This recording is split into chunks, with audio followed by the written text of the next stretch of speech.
Mic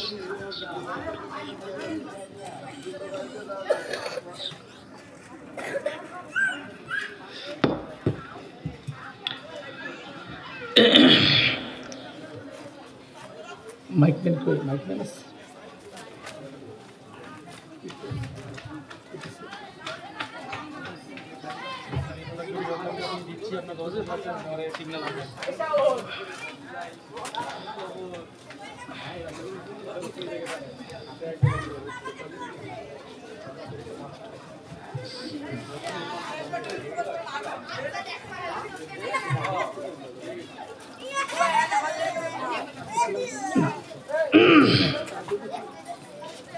السلام عليكم ورحمة الله وبركاته.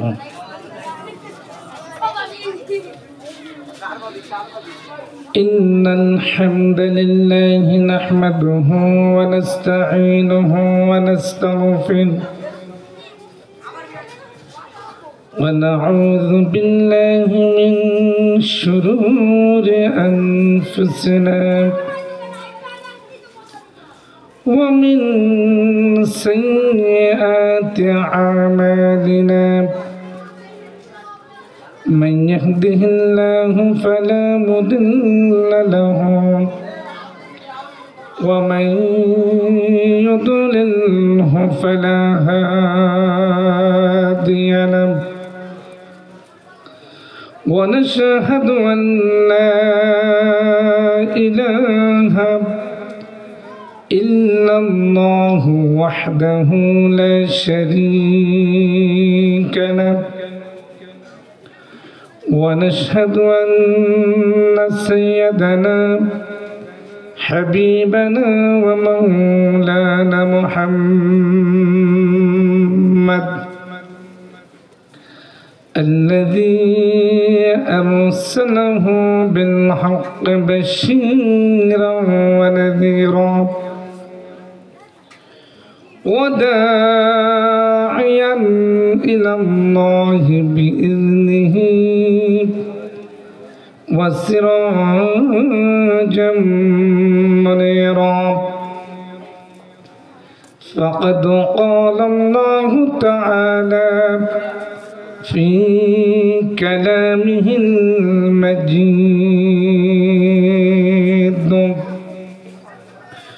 وفي فرقانه الحميد জবান ছেড়ে দিয়ে আমার সাথে একটু সকলেই তেলাওয়াত করুন আউযু বিল্লাহি মিনাশ শাইতানির রাজীম বিসমিল্লাহির রাহমানির রাহিম ইন্নামাল মুমিনুনা আল্লাযীনা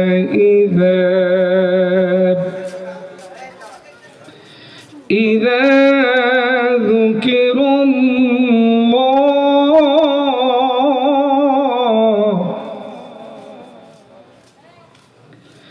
ذكر الله وجلت قلوبهم وإذا تليت عليهم آياته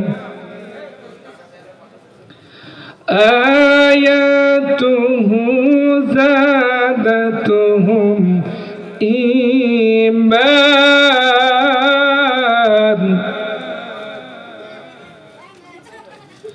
وعلى ربهم يتوكلون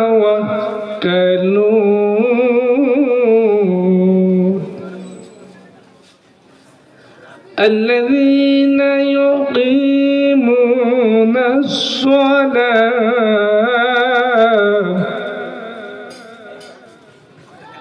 ومما رزقناهم ينفقون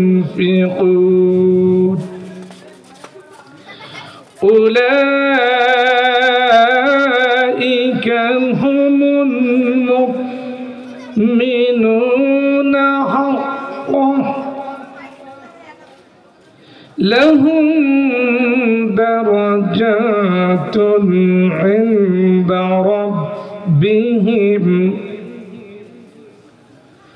ومغفرة ورزق كريم صدقت يا ربنا.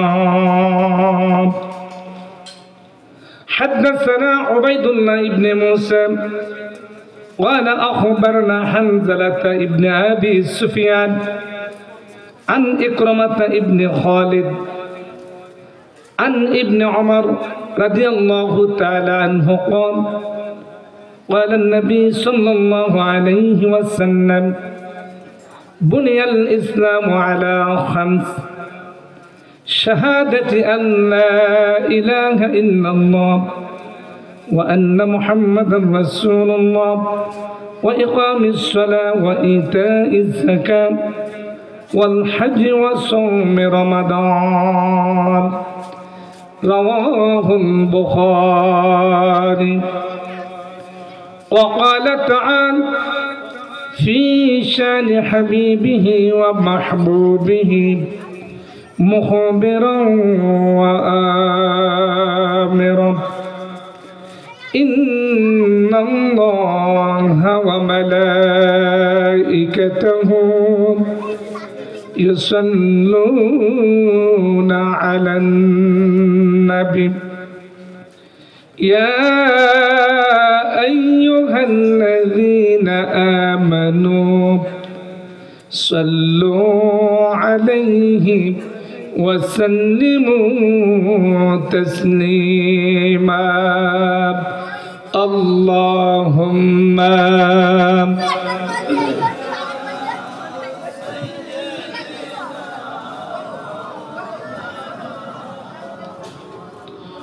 وعلى آل سيدنا مولانا জোরে সোরে মহব্বতের সাথে প্রাণ খুলে পড়ুন আল্লাহুম্মা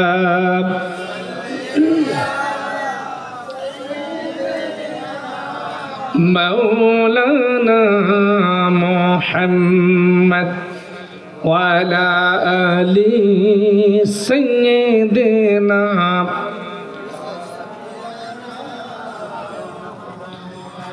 আরবের বুকে মক্কা নগরে মা আমিনার জেঠাই ঘর খোদার করুণা কৌসর হয়ে জরসে বারংবার আল্লাহুম্মা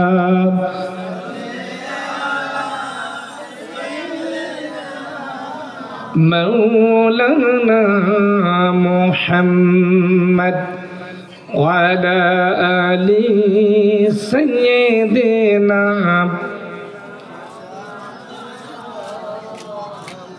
بلغ العلا بكماله كشف الدجى بجماله حسنت جميع خصاله صلوا عليه मुझे कुछ मिले ये न मिले मोहम्मद मिले यूनो शैब जिसे अल्लाह मिले बलागल उला बिकमालिही कशफद दुजा बिजमालिही हसनत जमीउ खिसालिही सल्लु अलैहि मालिक भाइয়ের মা শিপন ভাইয়ের মা মুগ্ধ ভাইয়ের মা, সাইদ ভাইয়ের মা, মালিক ভাইয়ের মা, শিপন ভাইয়ের মা, মুগ্ধ ভাইয়ের মা, হারিস ভাইয়ের মা। তোমরা বড় ভাগ্যবতী, আনলে ধরাই দিনের জ্যোতি। সালাম জানাই তোমায় ফেরেশতা,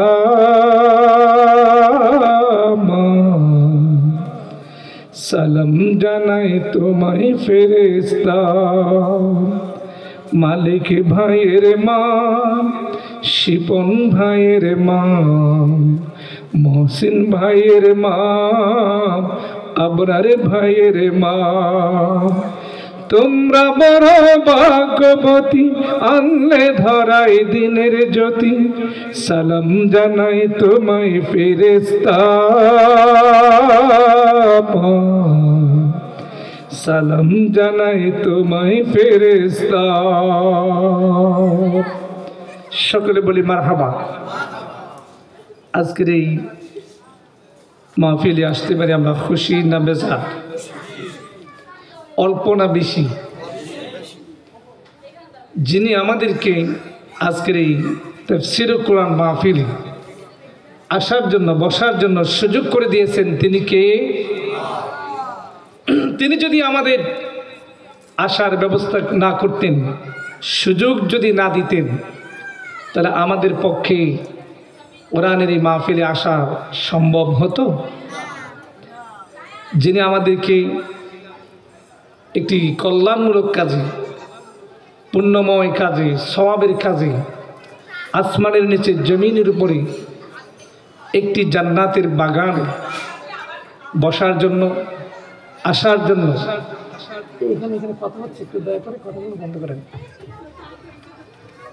যিনি সুযোগ করে দিয়েছেন, চিৎকার করে বলতে হবে তিনি কে? আল্লাহ।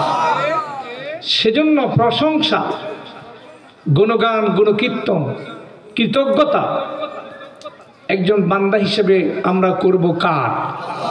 জোরে বলতে হবে কার? আল্লাহ পাকের প্রশংসা যদি করা হয়, আল্লাহ তাআলা কি বান্দার উপরে নারাজ, অসন্তুষ্ট হন, অখুশি হন? বরং আল্লাহ সুবহানাহু ওয়া তাআলা এত খুশি হন, এত সন্তুষ্ট হন যে বান্দার নিয়মিত, প্রতিনিয়ত যে নিয়ামত আমরা পাচ্ছি আল্লাহ পাকের কাছ থেকে, এর পরিমাণ আল্লাহ তাআলা আরো বহু গুণে বাড়িয়ে দেয়। তাহলে একজন মুমিন, একজন ইমানদার, আল্লাহর বান্দা নিয়ামত পাওয়ার পরে যার কৃতজ্ঞতা আদায় করবে, যার প্রশংসা করবে, যার শুকরিয়া করবে, তিনি কে? আল্লাহ।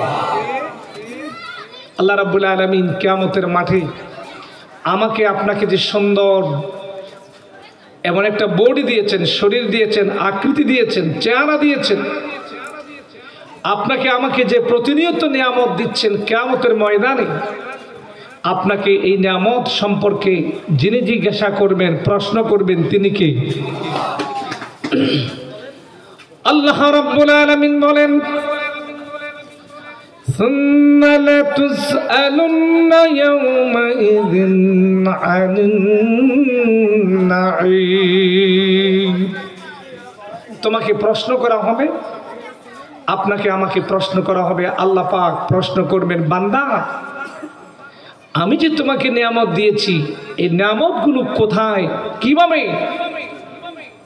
ব্যবহার করেছো, নিয়ামতগুলো কিভাবে ইউটিলাইজ করেছো, আমার কাছে একটু হিসাব দাও। প্রশ্ন করবেন কে? আমার ভাইরা, যার দুটো চক্ষু নেই, এই চোখ হলো তার দেহের মধ্যে অন্যতম একটি নিয়ামত। কথা বলেন ঠিক কিনা? চোখ আমাদেরকে যিনি দিয়েছেন তিনি কে? আল্লাহ। আল্লাহ রাব্বুল আলামিন বলেন, আলাম নাজআল লাহু আইনাইনি ওয়া লিসানাও ওয়া শাফাতাইন। আল্লাহ রাব্বুল আলামিন প্রশ্ন করে বলেন, ও আমার বান্দা, আমি কি তোমাকে দুইটা চোখ দেই নাই? চোখ হলো মানুষের কয়টা? আমাদের প্রত্যেকের চোখ কয়টা? আইনুন শব্দের অর্থ হলো চোখ, আইনাইনের শব্দের হলো দুইটা চোখ। প্রত্যেকটা মানুষকে আল্লাহ তাআলা চোখ দিয়েছেন দুইটি। আজ পর্যন্ত আমরা যারা এখানে বসে আছি, আমরা কি দেখেছি কোনো মানুষের চোখ তিনটা? কথা বলেন, একটু দেখেছি? কুরআনুল কারীম ১,০০০ বছর আগে খুবই চমৎকার করে জানিয়ে দিয়েছেন, আলাম নাজআল লাহু আইনাইন, আমি কি তোমাকে দুইটা চোখ দেই নাই? এই চোখের হক, এই চোখের নিয়ামত, এই চোখের কৃতজ্ঞতা, এই চোখের চোখ দুইটার শুকরিয়া আমরা কিভাবে আদায় করব, সেই সম্পর্কেও কিয়ামতের দিন যিনি আমাদেরকে প্রশ্ন করবেন তিনি কি? চোখ দিয়েছে খারাপ কিছু দেখার জন্য নাকি ভালো কিছু দেখার জন্য? জবাব দেন, ভালো না খারাপ? কেউ যদি চোখ দিয়ে খারাপ কিছু দেখে তাহলে চোখের প্রতি জুলুম করল, চোখ নামক নিয়ামতের প্রশংসা করলো না, হক আদায় করলো না। এই দুইটা চোখ কত বড় সম্পদ, কত বড় নিয়ামত, যাকে আল্লাহ তাআলা দৃষ্টিহীন করেছেন, অন্ধ করেছেন, তাকে প্রশ্ন করলে উত্তর সহজে পাওয়া যাবে, ঠিক কিনা? গোটা বডির, গোটা দেহের সমস্ত অঙ্গ প্রত্যঙ্গগুলো ঠিক আছে, কিন্তু চোখের দৃষ্টি শক্তি নেই। বলেন তো, এরকম একটা দৃষ্টিহীন লোকের কাছে, অন্ধ লোকের কাছে, সে যতটা কোয়ালিফাইড হোক, এডুকেটেড পারসন হোক, কেউ যদি কারো মেয়ে বিয়ে দিতে চায়, ওই অন্ধ লোকের কাছেও বিয়ে দিতে 1000 বার চিন্তা করবে। কথা বলে ঠিক কিনা? তার সব কিছু আছে, এভরিথিং ইজ ওকে, কিন্তু দুইটা চোখ নাই, তাকে সবাই বলে অন্ধ, কানা। তাহলে তিনি কি, তাকে যদি প্রশ্ন করেন, ও আল্লাহর বান্দা, রব্বুল আলামিন তোমাকে সব নিয়ামত দিয়েছেন, জবান দিয়েছেন, মুখ দিয়ে কথা বলতে পারো, হাত দিয়েছেন কাজ করতে পারো, দুইটা পা দিয়েছেন হাঁটতে পারো, কিন্তু দুইটা চোখ দেয়নি, অন্ধ। তোমার অনুভূতিটা কেমন? আল্লাহর বান্দা আপনাকে উত্তর দিবে, ভাই আল্লাহ তাআলা যদি আমাকে শরীরের অন্য অঙ্গ প্রত্যঙ্গ না দিতেন আমার কোনো আপত্তি ছিল না, কিন্তু দুইটা চোখ আল্লাহ রাব্বুল আলামিন আমাকে দেন নাই, আমার এই জন্য কষ্টটা একটু বেশি, ঠিক কিনা? এই চোখ দিয়ে মায়ের চেহারা দেখতে পায় না, বাবার চেহারা দেখতে পায় না, সন্তানগুলো কেমন তা দেখতে পায় না, এই পৃথিবীর সৌন্দর্য উপভোগ করতে পারে না। কথা বলে ঠিক কিনা? কি না থাকার কারণে? একটু আপনারা কি আমার কথা বোঝেন? আপনারা কি আমার কথা বোঝেন? চোখ না থাকার কারণে পৃথিবীর সৌন্দর্য উপভোগ করতে পারে না। তাহলে বলেন, দেহের মধ্যে যত অঙ্গ প্রত্যঙ্গ আছে এর ভিতরে চোখ দুইটা চোখের নিয়ামত কম না বেশি? আমার ভাইয়েরা, এই দুইটা চোখের হক, কৃতজ্ঞতা আমরা কিভাবে আদায় করব?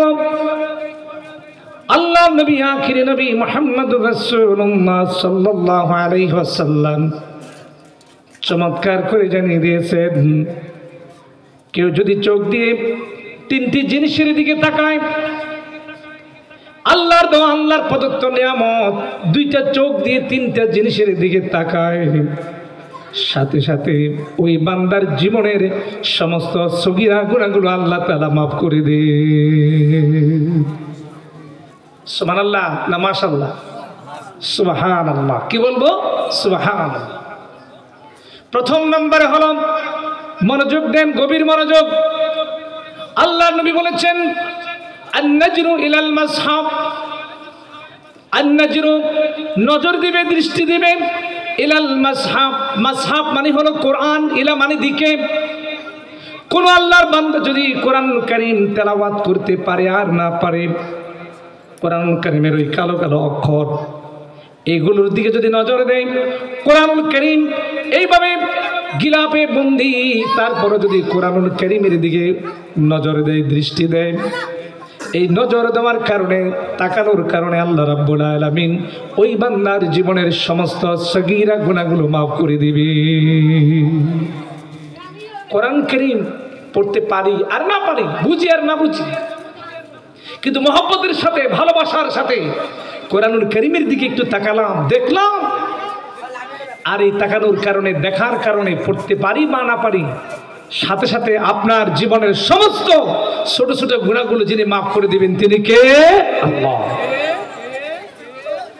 আল্লাহ পাকের নবীজি বলেন, দ্বিতীয় নাম্বার হলো আন-নাজরু ইলাল কাবা।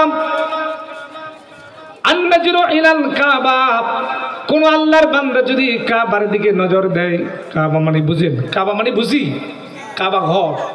কাবা ঘর এটা কোথায় অবস্থিত? মক্কায়। বলেন কাবা ঘর কোথায় অবস্থিত? মক্কা। মক্কা শরীফে আমরা এখন অনেকে যেতে পারি নাই, হজ করতে যেতে পারি নাই, ওমরা করতে যেতে পারি নাই। কিন্তু আমরা যদি বাংলাদেশে থেকে যদি কাবার দিকে নজর দেই, টেলিভিশনের মাধ্যমে দেই, পেপার পত্রিকার মাধ্যমে দেই, মোবাইলের মাধ্যমে কাবা ঘরে নামাজ আদায় হচ্ছে, মসজিদুল হারামে নামাজ আদায় হচ্ছে, হাজী সাহেবেরা হজের মৌসুমে তাওয়াফ করতেছে, ওমরা করতেছে, তাওয়াফ করতেছে, নামাজ আদায় করতেছে। এই দৃশ্য যদি আপনি আপনার দুইটা চোখ দিয়ে দেখেন, আল্লাহ রাব্বুল আলামিন আপনার জীবনের সমস্ত সগীরা গুনাহগুলো মাফ করে দিবে। 3 নম্বরে হলো আমার ভাইয়েরা, আন-নাজরু ইলাল ওয়ালিদাইন। নবীজি বলেছেন, কোন আল্লাহর বান্দা যখন তার দুইটা চোখ দিয়ে ওয়ালিদাইন, পিতা মাতার দিকে রহমতের দৃষ্টিতে তাকায়, মায়ার দৃষ্টিতে তাকায়, ভালোবাসার দৃষ্টিতে তাকায়, আল্লাহ রাব্বুল আলামিন তার জীবনের সমস্ত সগীরা গুনাহগুলো মাফ করে দিবে। আরেকটি হাদিসে এসেছে, সন্তান যদি মা বাবার চেহারার দিকে নজর রহমতের দৃষ্টিতে তাকায়, সাথে সাথে একটা কবুল হজ্জের সওয়াব আল্লাহ পাক সেই বান্দার আমলনামায় লিখে দিবে। তাহলে চোখের হক, চোখের শুকরিয়া, চোখের কৃতজ্ঞতা, চোখ দিয়ে দেখবো ভালো জিনিস। পৃথিবীর সমস্ত খারাপ জিনিসগুলো দেখা থেকে নিজের চোখকে, দৃষ্টি শক্তিকে কন্ট্রোল করতে হবে, নিয়ন্ত্রণ করতে হবে। চোখ দিয়ে ভালো কিছু দেখবো, এটাই হলো চোখের নিয়ামতের শুকরিয়া। কথা বলে ঠিক না? এইভাবে যদি আমাদের বডির, আমাদের দেহের এক এক করে করে অঙ্গ প্রত্যঙ্গগুলো নিয়ে যদি আমরা অ্যানালাইসিস করি, বয়ান করি, আলোচনা করি, প্রত্যেকটা অঙ্গ প্রত্যঙ্গের শুকরিয়া আমার আপনার আদায় করার দরকার আছে না? এবার বলেন তো, আপনি যে মুখ দিয়ে কথা বলেন, এই যে কথা বলা, এটা ভাষা, এই ক্ষমতা আপনাকে কে দিয়েছে? একটু জোরে বলেন তো, কে? আপনার মুখ দিয়ে কি বের হবে? আপনি খারাপ কথা বলবেন, অশ্লীল কথা বলবেন, নাকি ভালো কথা বলবেন? কি কথা বলবেন? যেহেতু আল্লাহ প্রদত্ত জবান তিনি দিয়েছেন, এই জবানে আল্লাহ পাকের নাম উচ্চারণ করা লাগবে, জিকির করা লাগবে, কোরআনুল কারীম তেলাওয়াত করা লাগবে, উত্তম কথা বলা লাগবে, ভালো কথা বলা লাগবে, ভালো উপদেশ দেওয়া লাগবে, ভালো নসিহত করা লাগবে। এইভাবে যদি আপনি আপনার জবানটাকে ব্যবহার করতে পারেন, তাহলে আপনি জবানের কৃতজ্ঞতা হক আপনি আদায় করলেন, ঠিক কিনা? আলাম নাজআল লাহু আইনাইন ওয়া লিসানান ওয়া শাফাতাইন। জোরে বলে আল্লাহু আকবার। আল্লাহ রাব্বুল আলামিন চমৎকার করে সূরা রহমানের মধ্যে বলেন, الرحمن علم القرآن خلق الإنسان علمه البيان। জোরে বলেন আল্লাহু আকবার। আল্লামাহুল বায়ান, আপনার মুখ দিয়ে কথা বলা, বর্ণনা করা, এই ক্ষমতা আপনাকে যিনি দিয়েছেন তিনি কে? সেজন্য আমরা মুখ দিয়ে বলবো আল্লাহ পাকের কথা, আল্লাহ পাকের শ্রেষ্ঠত্বের কথা, ভালো কথাগুলো বলবো, হক কথাগুলো বলবো, সঠিক কথাগুলো বলবো। আপনার আমার জিহ্বাটা 24 ঘন্টা যার জিকিরের মধ্যে কাটবে তিনি কি? আরেকটু জোরে বলেন, কার? আল্লাহ। প্রিয় ভাইরা আমার, তাহলে প্রত্যেকটি মানুষ, সে ইমানদার হোক মুসলিম হোক, সে যদি আল্লাহর বান্দা হন, 24টি ঘন্টা যার নিয়ামতের শুকরিয়া আদায় করবে, চিৎকার করে বলতে হবে তিনি কে? এবার আমরা কোরআনুল কারীম থেকে জানতে চাই, রব্বুল আলামিন তোমার নিয়ামতের শুকরিয়া যদি আমরা আদায় করি, আমরা যদি পালন করি, কি লাভ আমাদের হবে, কি আমাদের উপকার হবে? আল্লাহ রাব্বুল আলামিন চমৎকার করে কোরআনুল কারীমের মাধ্যমে জানিয়ে দিয়েছেন, বান্দাগুলো শোনো, লা ইন শাকারতুম লাযীদান্নাকুম। আল্লাহ পাক বলেন, যদি তোমরা নিয়ামত পাওয়ার পরে, অসংখ্য অগণিত নিয়ামত প্রাপ্ত হওয়ার পরে কৃতজ্ঞতা যদি প্রকাশ করো, শুকরিয়া যদি আদায় করো, ওই নিয়ামত আরো বহুগুণ বাড়িয়ে দিবেন কে? প্রিয় ভাইরা আমার, এতক্ষণ ধরে আপনাদেরকে একটা জিনিস, এই জিনিসটার মেসেজ, এই জিনিসটার নিউজ আপনাদেরকে দিতে চেয়েছি। আশা করি আপনারা বুঝতে পেরেছেন, একজন মুমিন, একজন ইমানদার, একজন মুসলিম অলওয়েজ, অল টাইম, সব সময় যার কৃতজ্ঞতা আদায় করবে তিনি কে? আল্লাহ। চিৎকার কথাবার্তা হচ্ছে, একটু দয়া করে আমরা একটু বন্ধ করার চেষ্টা করি। ভাইরা আমার, বাংলাদেশের ঐতিহ্যবাহী বিভাগ খুলনা বিভাগ, যে বিভাগের একটি ঐতিহ্য হলো খানজাহান আলী রাহমাহুল্লাহ আলাইহির মাজার এখানে অবস্থিত। কথা বলেন ঠিক কিনা? সেই বাংলাদেশের ঐতিহ্যবাহী বিভাগের খুলনা বিভাগের অন্যতম এলাকা টুটপাড়া স্প্রিং রোডস্থ এলাকাবাসীর উদ্যোগী দ্বিতীয় বার্ষিক তাফসীরুল কোরআন মাহফিল, এর প্রধান, এর অন্যতম যিনি উদ্যোক্তা, প্রতিষ্ঠাতা, যিনি আয়োজক, আমাদের এলাকার অত্যন্ত সকলের পরিচিত, আপনাদের এলাকার গৌরব, আপনাদের এলাকার রত্ন পিন্টু ভাই, যিনি মঞ্চে উপস্থিত আছেন।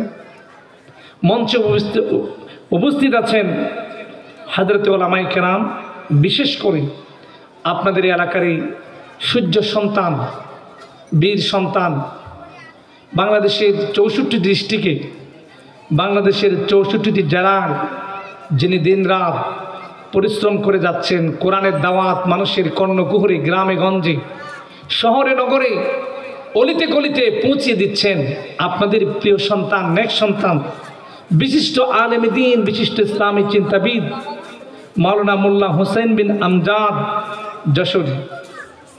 আল্লাহ পাক আমার ভাইটার দীর্ঘ হায়াত দান করুন, বলেন আমিন। তাকে সেহাতে কুল্লা নসিব করুন, বলেন আমিন। তার কণ্ঠটাকে আরো সুমধুর করে দেন, তার এলেমটাকে আল্লাহ পাক আরো বৃদ্ধি করে দেন, বলেন আমিন।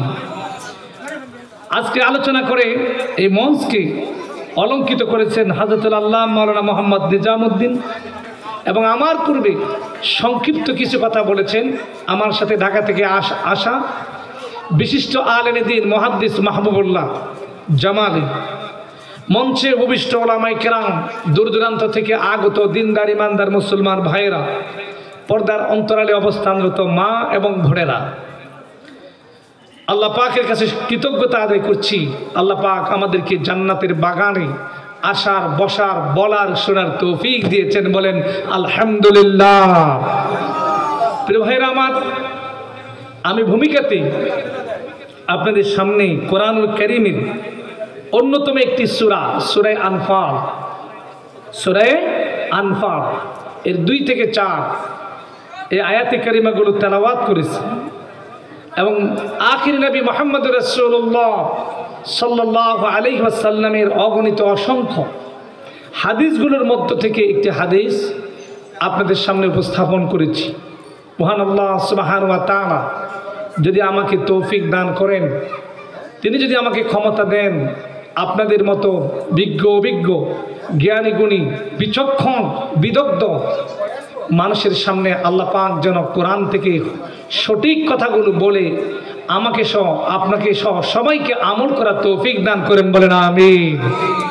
প্রিয় ভাইরা আমার, আমরা শুনবো আল্লাহ পাকের কালাম, মহাগ্রন্থ আল কোরআনের কথা। আসমানের নিচে জমিনের উপরে সবচাইতে মূল্যবান সবচাইতে দামি কথাগুলো কার? আল্লাহ পাকের। এই কথাতে আপনাদের কারো কোনো দ্বিমত আছে? কোনো দ্বিমত নেই। সেই কালামে রব্বানি আখিরি কালাম থেকে মহাবিশ্বের মহাবিস্ময় মহাগ্রন্থ আল কোরআনুল কারীম থেকে আমরা সরাসরি তাফসীর শুনবো। রাজি আছি না নাই? কথা বলেন, রাজি আছি না নাই? আচ্ছা বলেন তো, কোরআন কি কোনো দলের? কোরআনুল কারীম কি কোনো দলের? কোরআন কি কোনো ব্যক্তির? কোরআন কি কোনো পার্টির? কোরআন হলো আল্লাহর পক্ষ থেকে নাজিলকৃত বিশ্ব মানবতার জন্য সর্বশেষ আসমানি কিতাব। কথা বলেন ঠিক না? আমার ভাইয়েরা, এই কালাম যুগে যুগে কালে কালে পৃথিবীর 3 শ্রেণীর মানুষেরা আল্লাহর এই কালাম শুনেছে, আল্লাহ পাকের কালামের বক্তব্য শুনেছে। 1 শ্রেণীর মানুষ এই কোরআন থেকে, এই কালাম থেকে হেদায়েত প্রাপ্ত হয়েছে, আর 2 শ্রেণীর মানুষ কোরআন শুনেছে বটে, কোরআন শুনতে গিয়ে পথভ্রষ্ট হয়েছে। কথা বলেন ঠিক না? আমার ভাইয়েরা, বাংলাদেশ নতুন করে স্বাধীন হয়েছে 1971 সালের 16ই ডিসেম্বর। আমরা একবার স্বাধীনতা লাভ করেছিলাম, আবার 2024 সালের 5ই আগস্ট এই দেশ নতুন করে স্বাধীনতা লাভ করেছে। কথা বলেন ঠিক না? দীর্ঘ 16টি বছর কোরআনুল কারীমের মাহফিল করতে গেলে থানা থেকে পারমিশন আনা লাগতো, ডিসি থেকে পারমিশন আনা লাগতো, ইউনো অফিস থেকে পারমিশন আনা লাগতো, নেতাকে ধরা লাগতো, চেয়ারম্যানকে ধরা লাগতো, কাউন্সিলরকে ধরা লাগতো। কথা বলেন ঠিক না?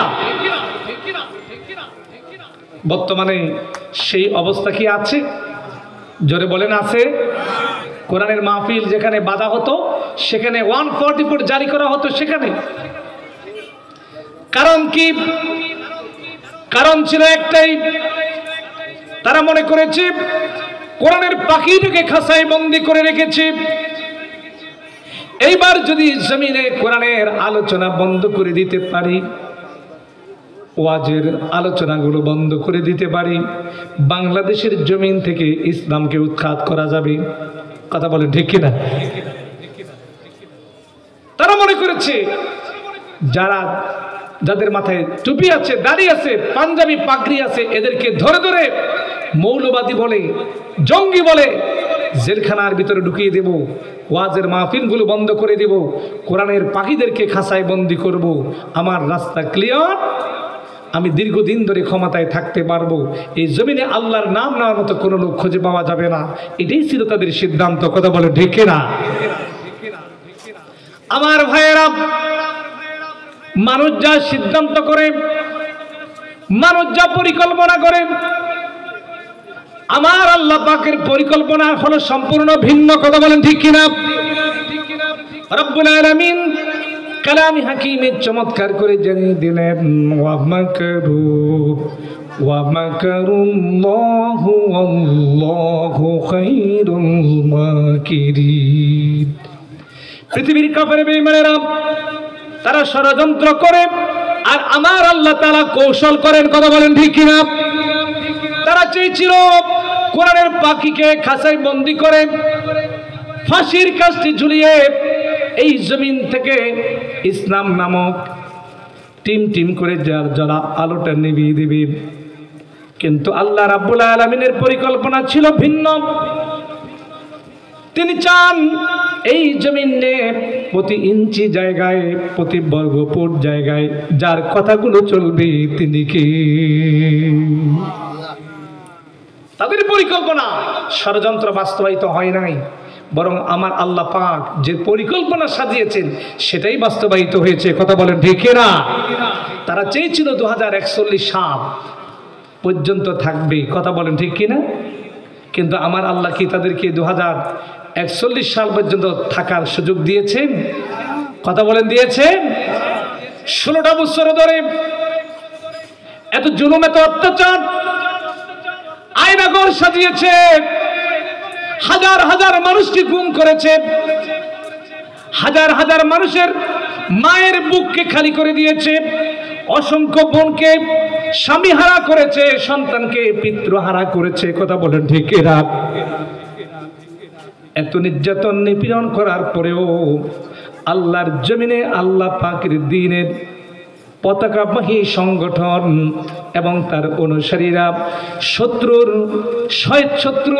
ষড়যন্ত্রকে মোকাবেলা করে, রক্ত চক্ষুকে উপেক্ষা করে এই জমিনের মধ্যে বুকের তাজা রক্ত ঠেলে দিয়ে জমিনটাকে ইসলামের জন্য মুক্ত করে দিয়েছেন। কথা বলেন ঠিক না? আজ বাংলাদেশের দেখেন, যেখানেই দেখবেন কোরআনের মাহফিল হচ্ছে, কোনো পারমিশন নাই, পারমিশনের প্রয়োজন নেই, বাধা নেই, বিপত্তি নেই, জমিনে কোরআনের আলোচনা চলতেছে। এই পরিবেশটা যিনি করে দিয়েছেন তিনি কে? আমার ভাইয়েরা,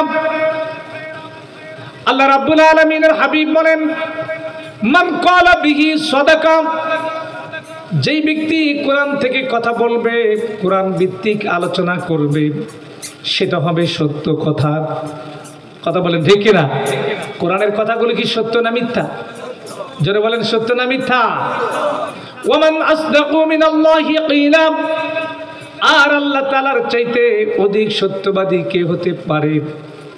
ওয়ামান হাকামা বিহি আদালা, জমিনে যদি আল্লাহর কোরআন দিয়ে যদি বিচার হয় সেটা হবে না বিচার।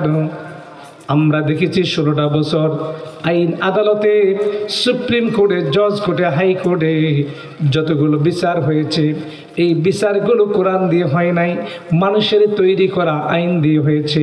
এই জন্য বিনা অপরাধে, বিনা দোষী বহু মানুষও ফাঁসির আসামি হয়েছে। কথা বলেন ঠিক না? আমরা দেখেছি সাক্ষী হাজির করা হয়েছে, সাক্ষীর বছর 11 বছর, সাক্ষীর বয়স হলো 11 বছর। স্বাধীনতার যুদ্ধের সময় তার বয়স ছিল 3 বছর। এরকম একটা ছেলেকে ধরে এনে মিথ্যা সাক্ষী সাজিয়ে বিচারের নামে প্রহসন করা হয়েছে, কারণ ওই বিচারটা কোরআন ভিত্তিক বিচার ছিল না। কথা বলেন ঠিক না? নবীজি বলেছেন, ওয়ামান হাকামা বিহি আদালত, কোরআন দিয়ে যে বিচার হবে সেটা হবে ন্যায় বিচার। আল্লাহ তাআলা কোরআন কারীমে একটি নয়, দুইটি নয়, 5 শতাধিক আয়াতে কারিমা দিয়েছেন আহকাম সম্পর্কিত। কেউ যদি চুরি করে তার কি হবে? কেউ যদি ব্যভিচার করে তার কি রায় হবে?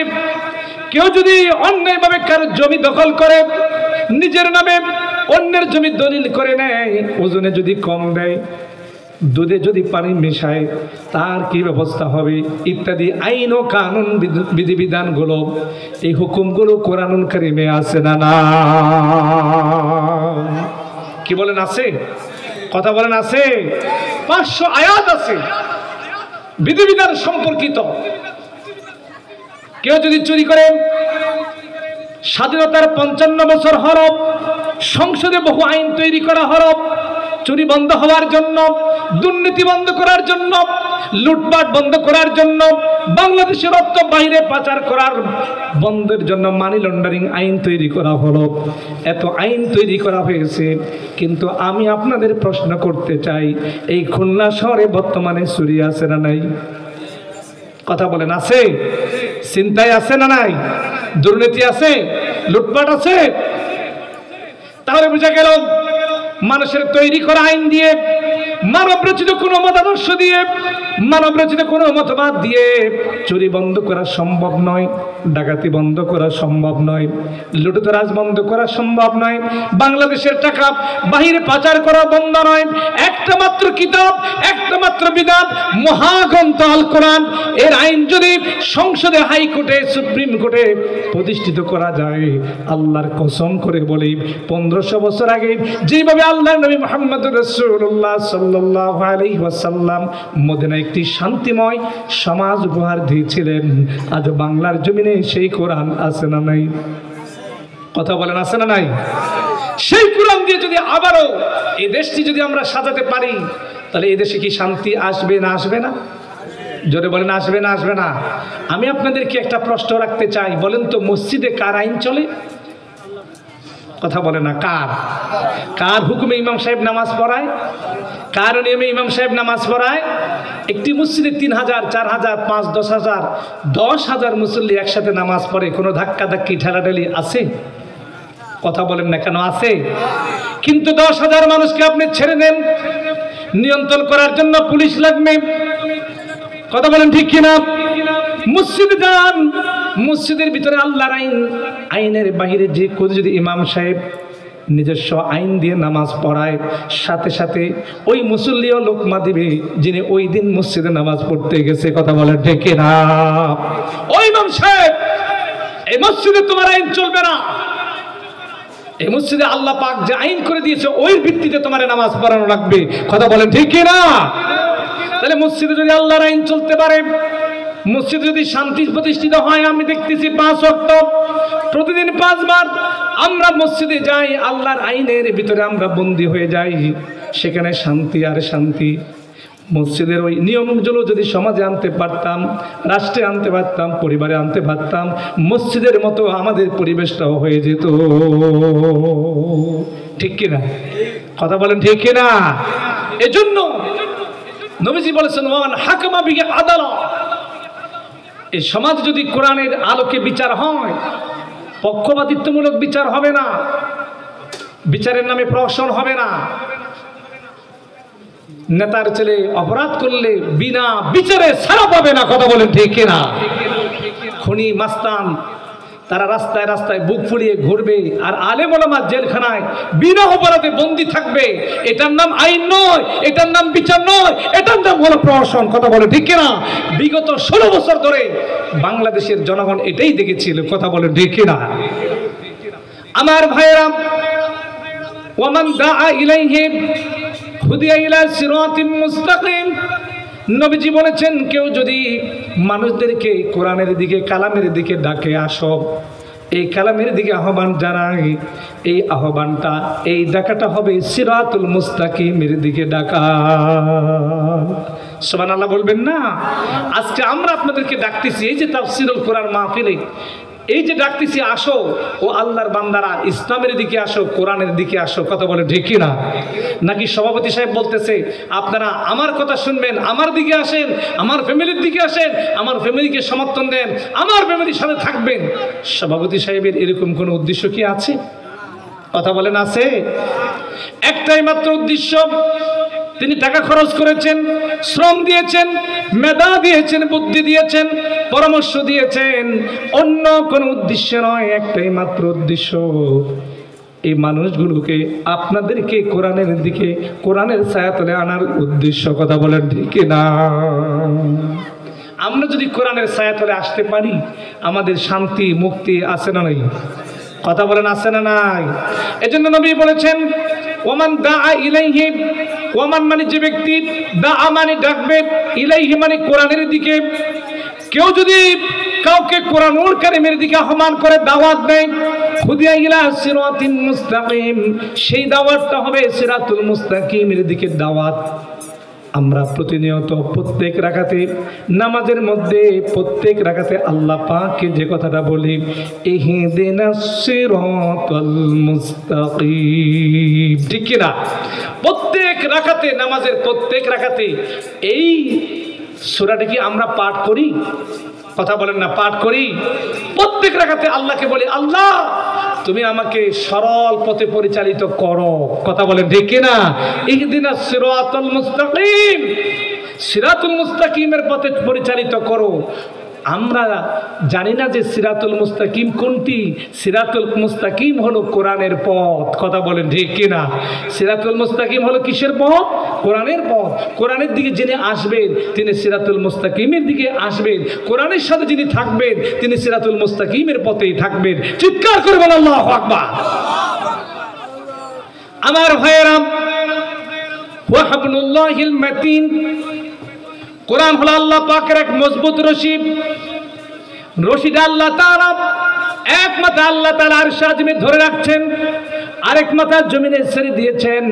যে আল্লাহর বান্দা জমিনে কোরআন নামক রশিটাকে ধরবে, আল্লাহ রাব্বুল আলামিন সেই বান্দাকে টেনে তার জান্নাতে নিয়ে যাবে। সেই কোরআনের কথাগুলো কি শুনতে রাজি আছি না নাই? আসতে বলবেন না, রাজি আছি না নাই? কারা কারা রাজি আছি? দু হাত তুলে দেখায়, দু হাত তুলে দেখায়। আল্লাহ কবুল করেন, বলেন আমিন। আমাদের এই এলাকায়, আপনাদের এলাকায় এইখানে যে কয়জন শ্রোতা আছে এর চাইতে বেশি আছে না নাই? কথা বলেন না কেন, আছে না নাই? কিন্তু তারা কি আসতে পেরেছে? কথা বলেন না কেন, আসতে পেরেছে? এটা কপালের ব্যাপার, তাকদীরের ব্যাপার, এটা হেদায়েতের বিষয়। আল্লাহ তাআলা যাকে কবুল করেছেন সেই বান্দার পক্ষে ভালো কাজ করা সম্ভব। কথা বলেন ঠিক কিনা? ইয়াহদি মান ইয়াশাউ ইলা সিরাতিম মুস্তাকিম। আল্লাহ যার কল্যাণ চান, আল্লাহ চান যাকে সিরাতুল মুস্তাকিমের পথে পরিচালিত করতে, শুধু সেই ব্যক্তি সিরাতুল মুস্তাকিমের পথে থাকবে। ঠিক কি না?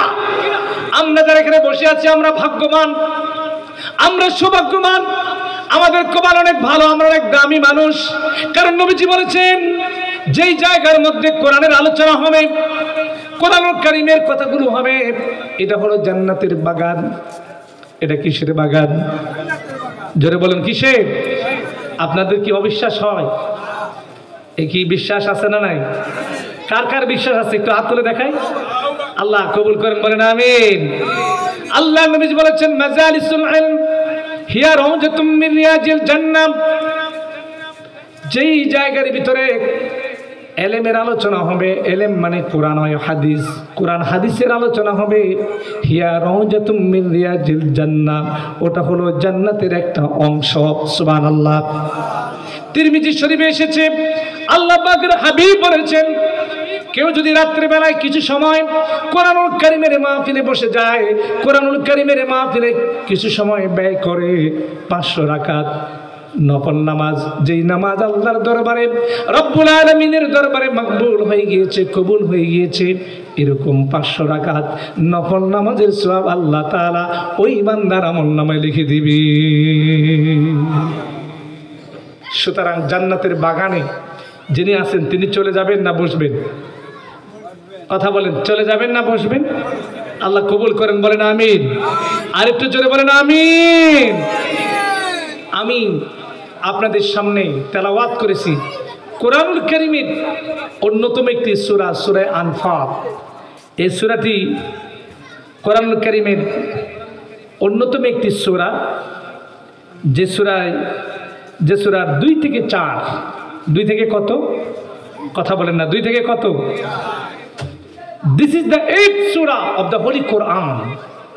এটা হলো কোরআনুল কারীমের 8ম সূরা। কততম সূরা? 8ম সূরা। There are 114 surah in the Holy Quran. কোরআনুল কারীমে মোট সূরা আছে 114টি। কতটি? জোরে বলেন না, কতটি?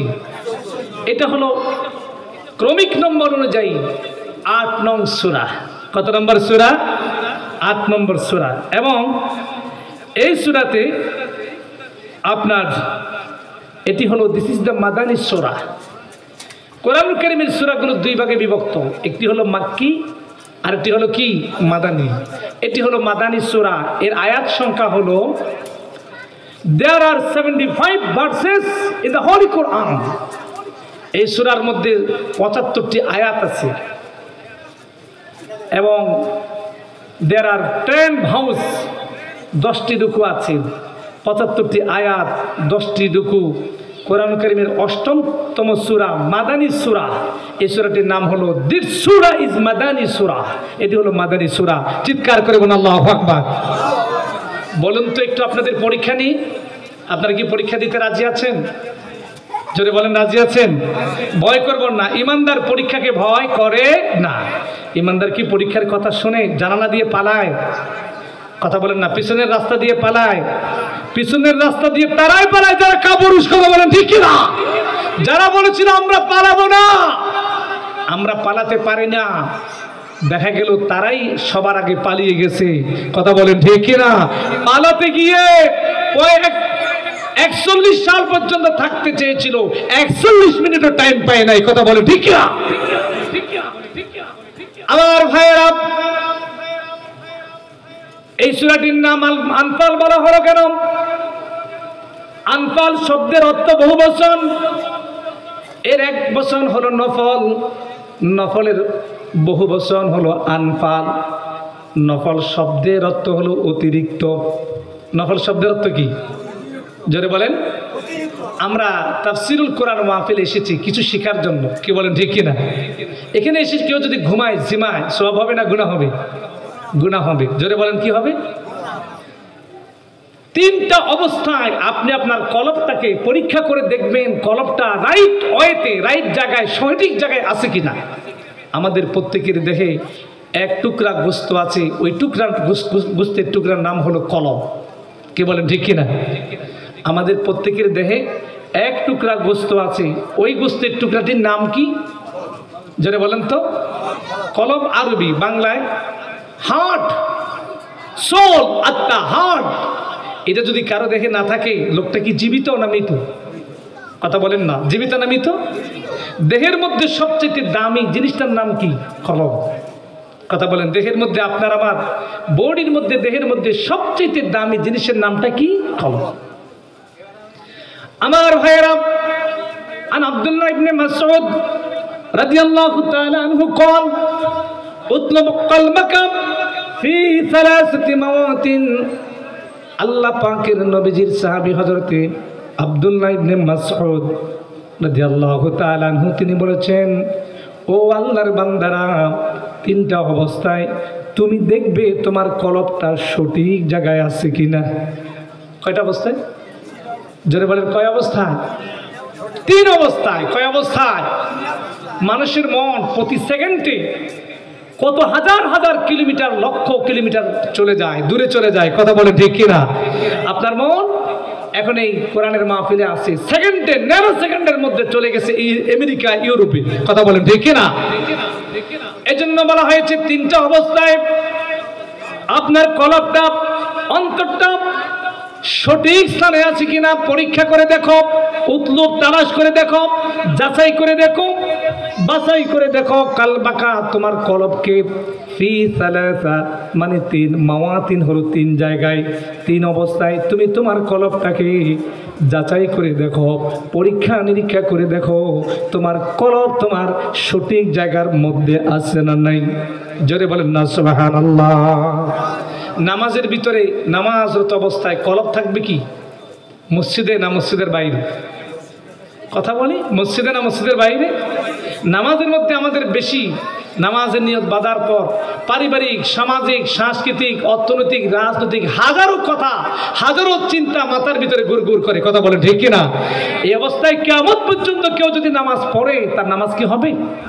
যদি বলেন না, নামাজ কি হবে? আপনার মসজিদে যখন নামাজ পড়তে যাবেন, আপনার কলব থাকবে একদিকে, কথা বলেন ঠিক কিনা? ইন্নী ওয়াজ্জাহতু ওয়াজহিয়া লিল্লাযী ফাতারাস সামাওয়াতি ওয়াল আরদ হানিফাও ওয়া মা আনা মিনাল মুশরিকিন। আপনার চেহারা থাকবে কিবলার দিকে, কথা বলেন ঠিক কিনা? আর কলব থাকবে এভাবে, আনতা আবুদাল্লাহ কাআন্নাকা তারাহু ফাইন লাম ইয়াকুন তারাহু ফাইন্নাহু ইয়ারাক। ও আল্লাহর বান্দা, তুমি যখন নামাজের মধ্যে দাঁড়িয়ে যাবে, তুমি মনে করবে নামাজের মধ্যে তুমি আল্লাহরে দেখতে পাচ্ছ। সুবহানাল্লাহ বলবেন না? আচ্ছা ভাইরা, আমার কথাগুলি কি আপনারা বোঝেন? বুঝতে কারো কষ্ট হচ্ছে, সমস্যা হচ্ছে? আলোচনা বুঝতে কারো সমস্যা হচ্ছে না তো? 3টি অবস্থায় আপনি যাচাই করে দেখবেন আপনার কলবটা সঠিক জায়গায় আছে কিনা। ও খুলনাবাসী, খুলনার দিনদার ইমানদার ভাইরা, একজন গাড়ির ড্রাইভার 1 সেকেন্ড যদি তার কলবটা অন্যদিকে যদি ডাইভার্ট করে, সাথে সাথে গাড়ি অ্যাক্সিডেন্ট হয়ে যায়, কথা বলেন ঠিক কিনা? এজন্য ইমানদার বান্দারা তিনটা জায়গায়, তিন অবস্থায় তার কলব সঠিক জায়গায় আছে কিনা যাচাই করতে হবে। উত্তম কলবাকা ফি সালাসাতি মাওয়াতিন ইনদা সিমাইল কুরআন। সিমাউন মানে শোনা, কোরআন মানে কোরআন, ইন্দা মানে সময়। ও আল্লাহর বান্দা, তোমাদের সামনে যখন কোরআনুল কারীমের আলোচনা হবে, কোরআনের বয়ান হবে, কোরআনুল কারীমের তাফসীর হবে, ওই অবস্থায় আপনার কলবটা ওই আলোচনার দিকে আছে না নাই এটা যাচাই করে দেখো। সুবহানাল্লাহ বলবেন না? আচ্ছা বলেন তো, মসজিদে জুমার দিন গেলে আমাদের ঘুম কম আসে না বেশি? আসতে বলবেন না, কম না বেশি? কেন আসে বলেন তো? মসজিদের ভিতরে ঘরে গেলে অশান্তি, বউর সাথে মারামারি,